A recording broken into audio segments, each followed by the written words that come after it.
Ministère de l'Entrepreneuriat national, de l'Emploi et de la formation professionnelle, Oluni Fonds international de développement agricole, FIDA, u ka bolodi ɲɔgɔnma kɔnɔna na u ka projet min bɛ yen n'u b'a fɔ a ma ko FIER 2 o korobokarili ayiwa o bilalen don fɛn min ye ni ala ye jumadon jira n na marisi kalo tile 22 nɛgɛ ɲɛ 9 waati stade municipal la Sikaso. A kɛnɛ bonya bɛɛ lajɛlen talen don k'a di fɛn min an ka jamana ɲɛmaa ma n'o ye colonel Asimi Goyita ye. Nka maa min bɛna taa kɛnɛ in korobokarili kɛ o de ye ministre de l'administration territoriale et de la décentralisation porte-parole du gouvernement n'o ye colonel Ablaye Mayiga ye ministre d'État. Projet FIER 2 fɛn min ye sifinnaka maa ba 60 ayiwa o de talen b'u bolo ayiwa o bɛna maa min kalan baara la. Kɛmɛ sara la musolaka o bɛ taa jɔ maa 40 na. O bɛ se ka a tigi dɛmɛ cogo bɛɛ la.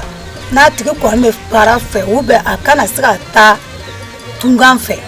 Fɛn min ye u bɛ kalan baara la ayiwa ka baara ɲɛdɔn d'u ma ayiwa u bɛ se ka sɔrɔ k'u yɛrɛ ye cogo min nɔ hali ka diya ka baara dɔn ani ka maa wɛrɛ ta baara la. O de ko FIER ye u ta k'u di ne ma kalifa na ko n ka u dege sɛ mara cogo la. Projet FIER de ka laɲini tɛ dɔwɛrɛ ye min ye an tugulalamaa minnu bɛ yen an bɛ se k'an to togoda la cogo min na ka baara kɛ ka sɔrɔ an bɛɛ lajɛlen ma wuli ka na i y'a faamuya b'a la faaba kɔnɔ yan.